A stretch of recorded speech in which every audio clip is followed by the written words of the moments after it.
And one thing I like about you, John, is every time I've seen you, you always have a smile on your face. And I've seen you when you had a smile on your face and you were smiling through pain and being dead dumb tired. But you have always had a smile on your face. And that's the straight up truth. The schedule is absolutely crazy. It's highly demanding.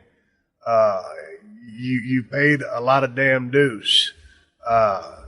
You are having such an interesting run in the business. It's almost like you're walking on the edge of a razor blade. Sometimes you get into an arena, and I'm watching Monday Night Raw, you have some of the people booing you. Yeah. You have some of the people, most of them cheering you. And I always it look depends at on the city. Yeah, it depends on the city, of the percentage of which way it goes. Oh yeah. But I always and people once they pay their money for that ticket, they have the right to do exactly what they want to do. Sure. That's what they're there for. Absolutely. But they all do it, from my opinion, with respect.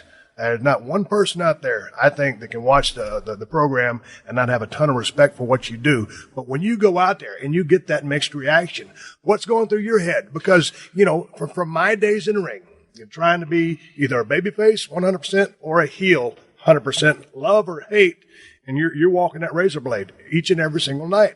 Does that mess with your head? No, not at all. I've been fortunate enough to be surrounded by some good people in this business and getting feedback from you, Triple H, Shawn Michaels, The Rock, Undertaker, even some of the producers, Pat Patterson, Arn Anderson, Vince McMahon himself. I've just been able to look at this product objectively. I take myself out of the equation, and I kind of understand where I am. This is the stuff that I obsess over. I can't stop thinking about this stuff. I think a lot of the reason the reactions are the way they are is for quite a few years, WWE didn't step up to the plate and correctly build new superstars and correctly provide new main event talent. I often tell people that I'm working with, if they're in the ring and half the fans are cheering me and the other half are booing me, shouldn't you be the one that's mad? Because they're not noticing you at all. And people talk about being a babyface and being a heel. What happens when there's no one? Right. And that's honestly the thing. I wish, and right now I'm very excited, not only for stuff like the WWE Network, but I think we are on the cusp of getting a true all-star lineup for the first time in a long time. We have a lot of guys who are, some bright if spots not making some noise, that are about to make some serious noise. And I think you'll see that go away. And I'm objectively looking at it. Right. Because when you have one dude and you're trying to make superstars off of that dude, a majority of the audience just recognizes that one guy. Right.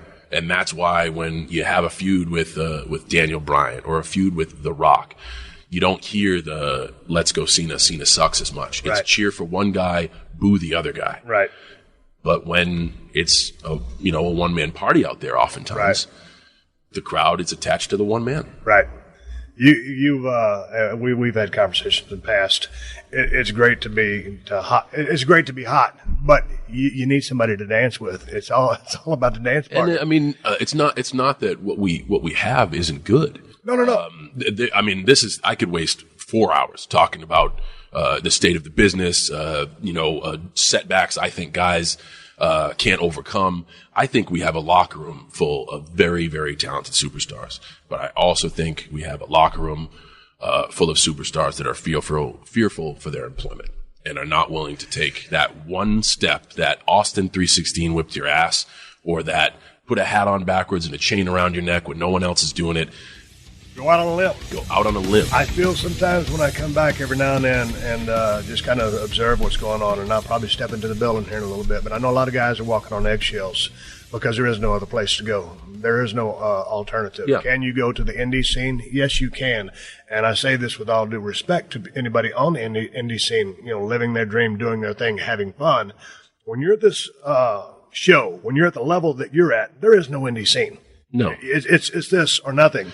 And for these new cats coming up, it's great to get noticed on the indie scene, but this is where you want to be. With only one game in town. Play for the Yankees. Yeah, you want to play for the Yankees. But with only one game in town, I agree with you. I just think people are afraid to go out on a limb and take a chance.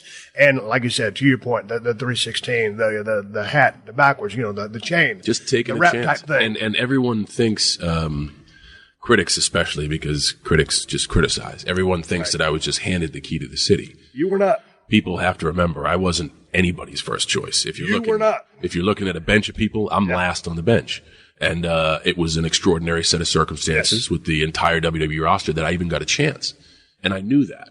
I wasn't blind to what was going on. So what did I do with that chance? I made the most out of it. And I took risk after risk after risk, countless weeks in a row. I was told by producers and Vince himself that I would be fired if I kept taking those chances. Right. But the one thing remained the same. I would go out there and the audience would relate. Right. And in a business sense, where you're in the business of entertainment, it's opinionative. It's like floor gymnastics. I scored a 10. You scored an 8. Why? Highly because subjective. I like this. Yeah, exactly. But the one constant is noise. And if you go out there to noise, then you're doing okay. And the thing that really, I don't get mad a lot nowadays. The only thing that really frustrates me is when I see a guy with all the tools or next to all the tools who is just afraid to take that leap of faith. Because if you believe in yourself enough, and the best advice I got on psychology of WWE in general was from Shawn Michaels. And he said, if it's really loud, or if they're really loud, it was really good. Right. And that's it. And a lot of stuff, looking back at what people say, like work rate or whatever. Yeah.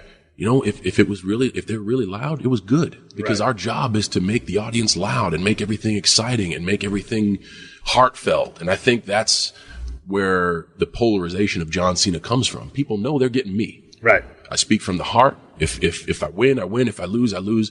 You're getting me, no BS. Just like they were getting you. They got Steve Austin. When Stone Cold went down that ramp, there wasn't a second you didn't believe you were Stone Cold Steve Austin. And as a fan, that's what I can relate to. And that's what I'm getting goosebumps just talking about it. And that's why I can keep a smile on my face, because I love what I'll do. And I'll be the guy who I'm going to play along with the plan. Right. But when you want me to do something, have some faith in me as a professional that I'm going to go out and do it my way. Right.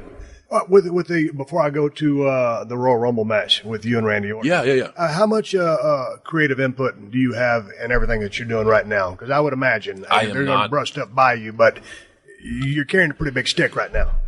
Oddly enough, you hear these stories about guys planning their own future and whatever. I'm not really good at quote unquote booking stuff. I don't understand that.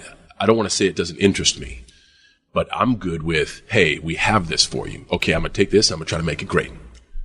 I would say I was kind of in the same boat with you. I'm kind of, okay, give me that steak, and then let me put a little salt and pepper on it. That's probably what I was best suited for.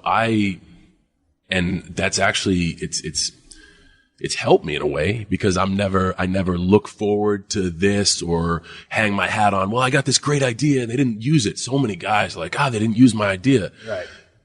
They just don't do that. You have to be able to take the steak that they give you, even if it's Waffle House thin, and make it taste good. Right.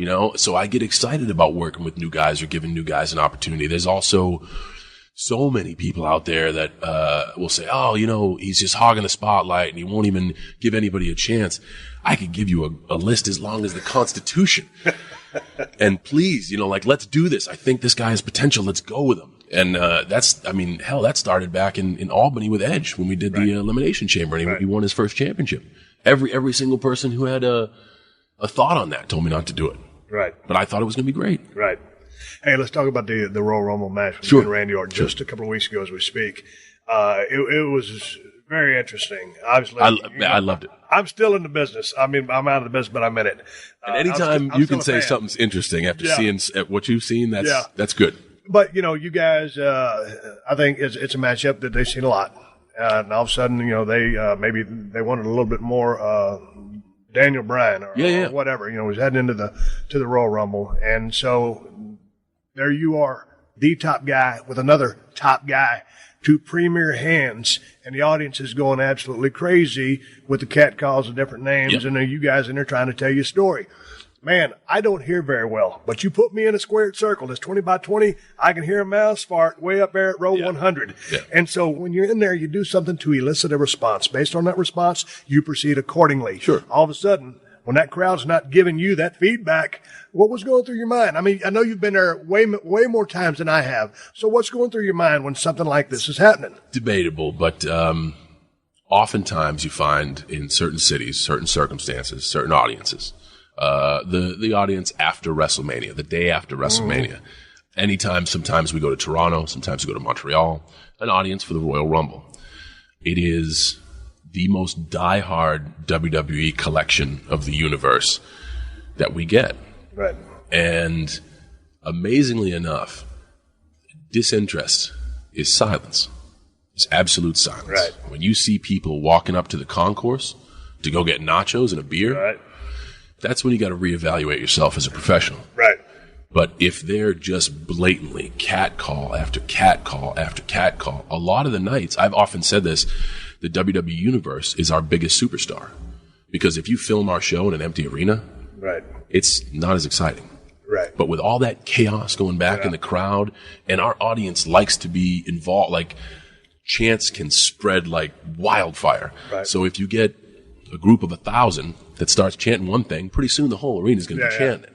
And as a professional, when all those chants have nothing to do with you, I even think there was a "We Want Divas" chant or an "End This Match" chant. But through all that, through the 30-minute cat call episode that we had, there were undeniable moments where people regained interest in what we were doing. Right. And in those circumstances where the audience wants to be the star of the show, Right. it's best to just let them be the star of the show. Right. That's it. I mean, I wish I could have a magic hat and produce Daniel Bryan to whip both of our asses and save the day. But the company has a plan. That wasn't on the plan that night. And so it's Randy and I out there doing the best we can to give the audience what they want.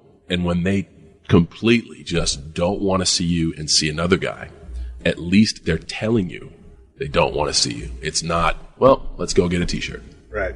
And that's the biggest thing. I always, years of dealing with the mixed response has kind of ingrained that in my head. The one time you really need to be worried is when they go up and get a t-shirt.